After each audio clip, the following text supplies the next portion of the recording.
Hi, everybody. It's Professor Mitchell. Today we're talking about section 1.2, basics of functions and their graphs. So in this section, we're going to be looking at a bunch of different things, finding the domain and range of a relation, and then determining whether a relation is a function, determining whether an equation represents a function, evaluating a function, graphing functions, using the vertical line test, basically everything you ever wanted to know about functions and then some. All right, so let's get started. The concept of a relation and even a function is pretty simple.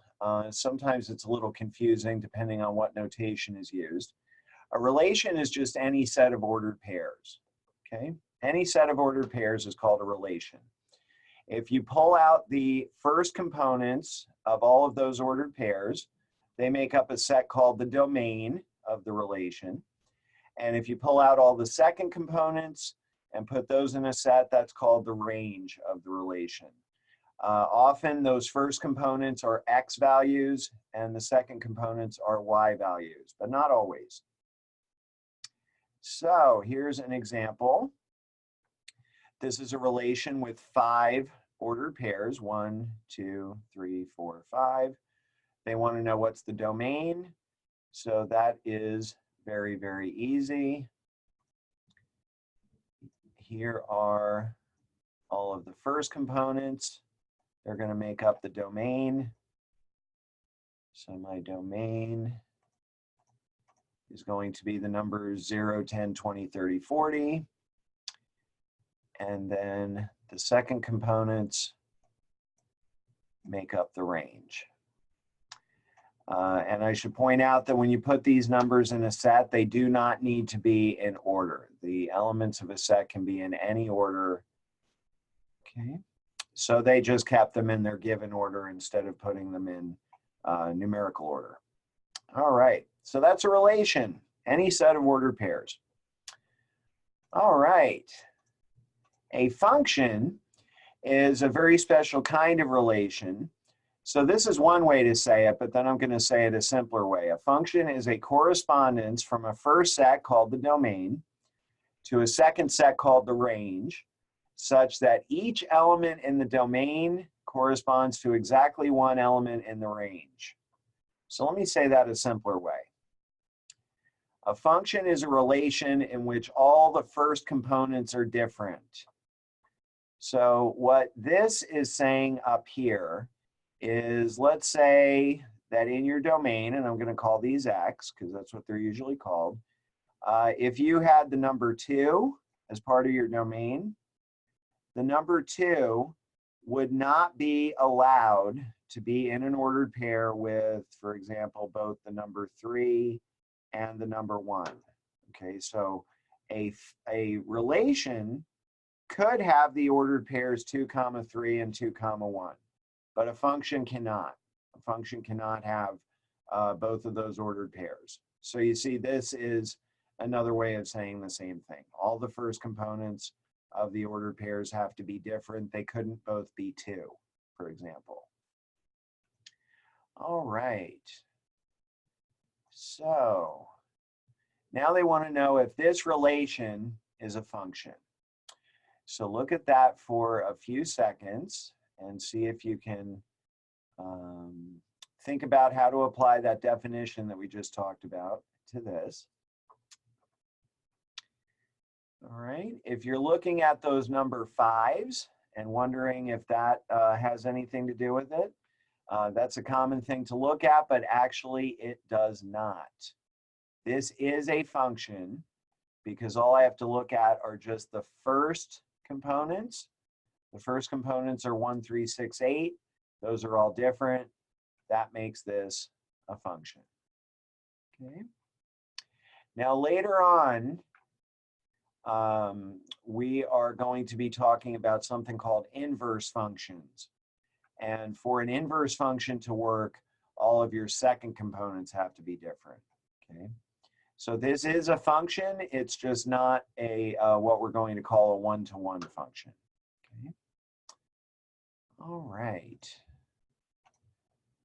So now, here's another example. So take a look at this one. Normally, if I bring up an example that I want you to try first, I will pause my recording and I'll ask you to pause the recording and then unpause it when you're done. I don't think I'm going to do that because this one should just take a few seconds to figure out.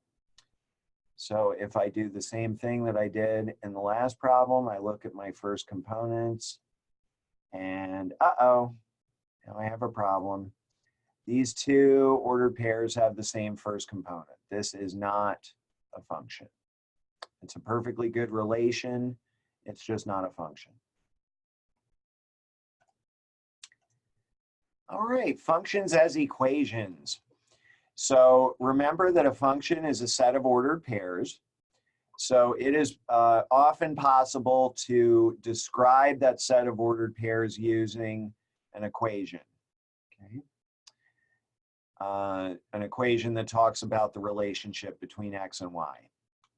So if I want to know whether that equation represents a function, there are actually a couple of different ways I could do that. The easiest way is like this. Try to solve the equation for y. And if more than one value of y can be obtained from a given x, that means that that equation does not define y as a function of x. And this is one of many things that really doesn't make a lot of sense until you see an example. So let's look at an example. Determine whether this equation defines y as a function of x. The equation is x squared plus y squared equals 1. In just a couple sections from now, we're going to talk about what the graph of this equation looks like. In the meantime, let's try to solve it for y. So the first thing I'm going to do is subtract x squared from both sides. So subtract x squared here, subtract x squared over here, and that leaves me with y squared equals 1 minus x squared. So now to solve this equation for y, I need to use something called the square root property. Okay. Imagine instead of saying x squared, or I'm sorry, y squared equals y squared equals 1 minus x squared. Instead of saying that, imagine that this just said y squared equals 9. And think about how you would solve that equation for y. Of course, y could be 3, but y could also be negative 3, right? So this is actually an example of what's called the square root property. When y squared is equal to a given number, y could either be the positive or negative square root of that number, okay? Which of course comes out to plus or minus 3. So if I do that with the equation I have over here, if y squared is equal to this thing, well then y must be either the positive or negative square root of that thing. And this is exactly the kind of thing they were talking about makes this equation not represent a function. So for example, imagine that x is 0 in this equation. If x were 0, that would leave you with plus or minus the square root of 1 minus 0, which would be plus or minus the square root of 1. So that would give you plus or minus 1. So this is exactly the kind of thing that is not allowed to happen in a function. We have the number 0 going with both the number 1 and the number negative 1. So this relation has two ordered pairs that have the same first component. That is not allowed. This is not a function. All right. So now, function notation. Function notation takes a lot of getting used to. Hopefully this is not your first time seeing it. So this notation, which is read f of x or f at x, and I do read it both ways depending on what I'm talking about, represents the value of the function at the number x. So hopefully you understand, for example, that this does not say f times x. And f is not a variable. We are never going to be plugging in a number for f. The only thing we're going to be plugging in a number for here is x. All right, and so here's an example of how you use function notation. F of x is x squared minus 2x plus 7. They want me to evaluate f at -5. So this is another way of asking what is y when x is -5. So what I'm going to do is take out the x and replace all the x's with -5s. So notice all the parentheses that I put here. What I often like to do before I even do this part is write the function without anything in the parentheses. So just imagine what it would look like if the x were erased. Okay, except leave a set of blank parentheses where the x used to be. And then whatever it is you're putting into the function f, just put that in all the parentheses. Okay? So I tried to color code this to make it a little easier to follow. So I'm going to do the square of -5 minus 2 times -5 plus 7. That's going to give me 25, positive 25, right? That's why it's so important to have the parentheses around the -5. Positive 25 plus 10 plus 7 comes out to 42. So there are a number of different ways of talking about what this means. One thing it means is that the ordered pair -5, 42 belongs to this function, because remember, a function is a set of ordered pairs. So one of the ordered pairs that belongs to this function is -5, 42. When x is -5, y is 42.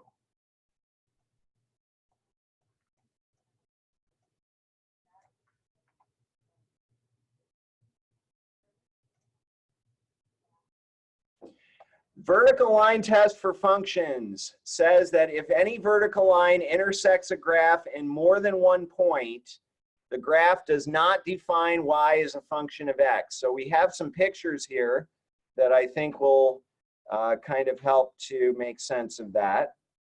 And I think that my spotlight should work now. Woohoo! Okay. So here is an example. Hey, okay. Use the vertical line test to identify graphs in which y is a function of x. So here's an example of a graph that is not a function. So if you look at the 2 points where the vertical line intersects this thing, which is called a parabola, by the way, it looks like those 2 points, maybe this point here is 4, 2, and this point down here is 4, -2. So you see the problem, right? I've got the same x, say x equals 4, going to 2 different y's, y equals 2, and also y equals -2. So that makes it not a function. And that's why the vertical line test works. Okay. On the other hand, here is something that is a function. Get this thing out of the way. Put that up here. Okay, so no matter where I draw a vertical line through this graph, it's only going to intersect the graph in one point. All right, so this point here maybe is -1, 2. That is the only point on the whole graph that has an x value of -1. Okay, and it would be the same thing for any value of x. All right, if I drew the vertical line, all right, I'm going to try to be brave here for a second. If I draw the vertical line over here, all right, it looks like maybe that vertical line goes through the point 2, 4. All right, but it's the only point on the whole graph that has an x coordinate of 2. Okay. All right, next we have something. Come on, man.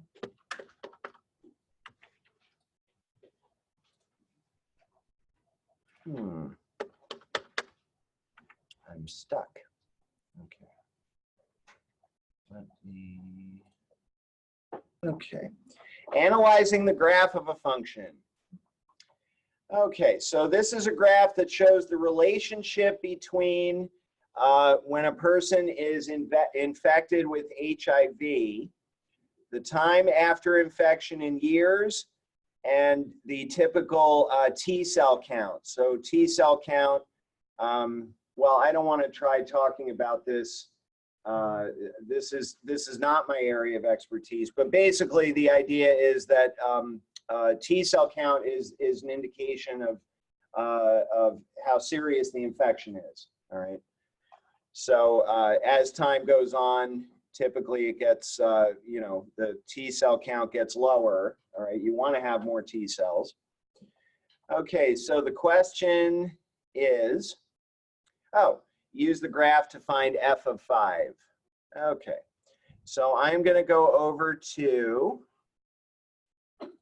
where x equals 5. Okay.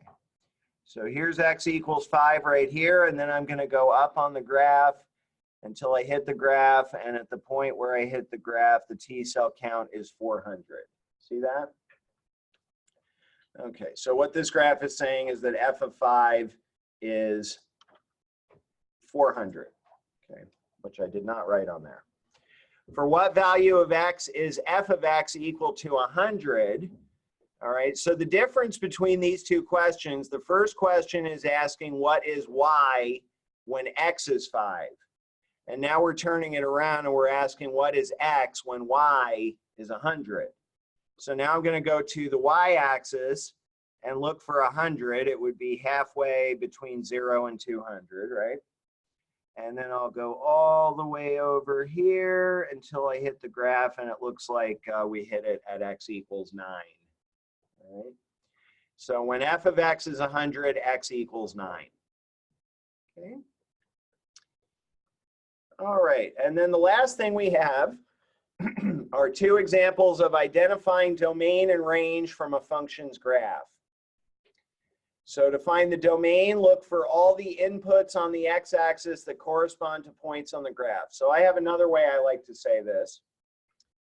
And then to find the range, look for all the outputs on the y-axis that correspond to points on the graph. So here's how I like to say that.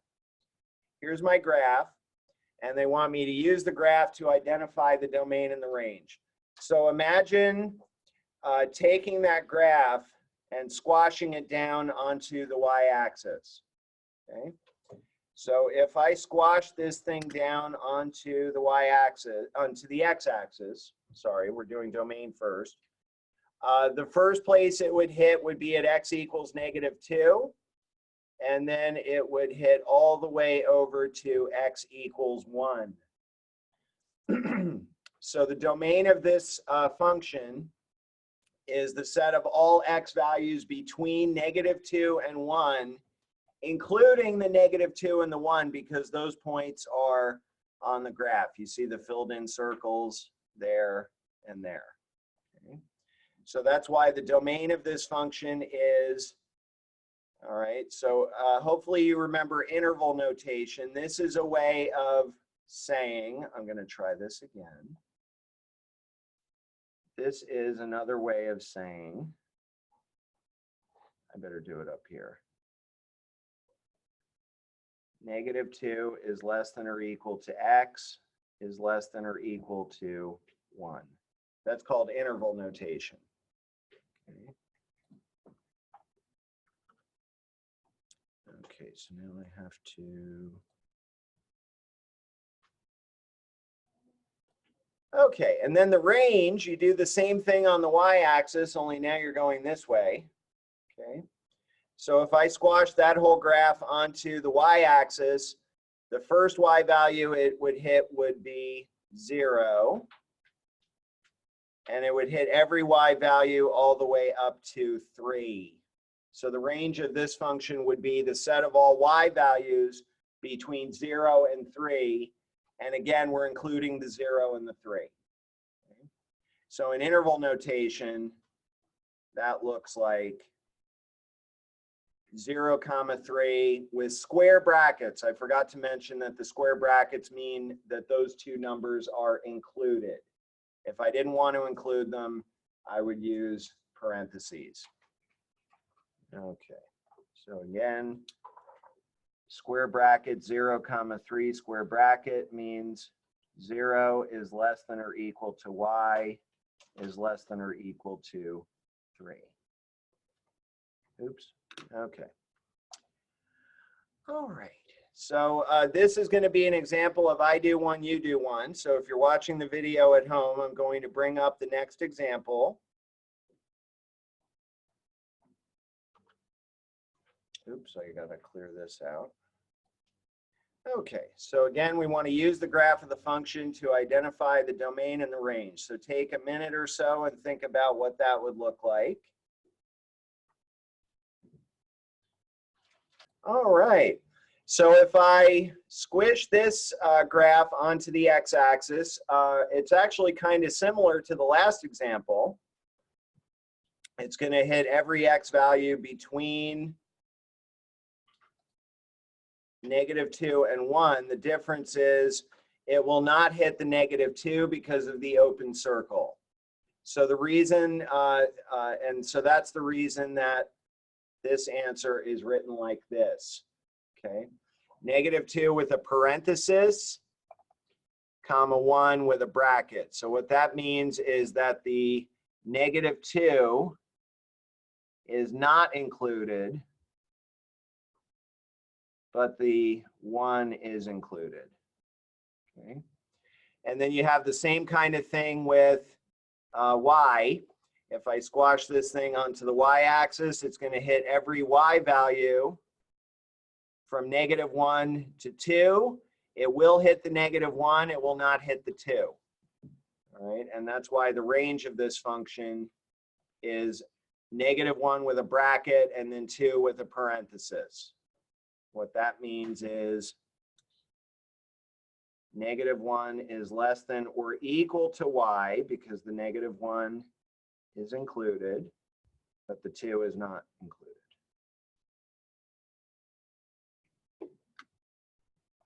Okay. Okay, the last thing in section 1.2 is identifying intercepts from a function's graph.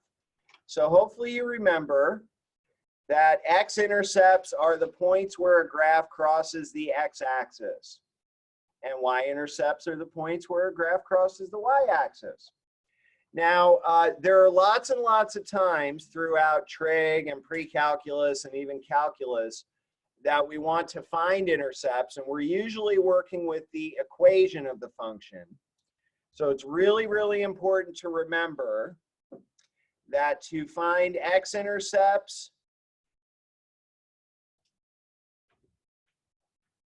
I could have sworn I had this in here. You said the x-intercepts are the points where y is 0. Maybe this is in a different section. Okay. A function can have more than one x-intercept, but at most one y-intercept, and that's because of the vertical line test. All right. You'll see in the example that I have coming up here.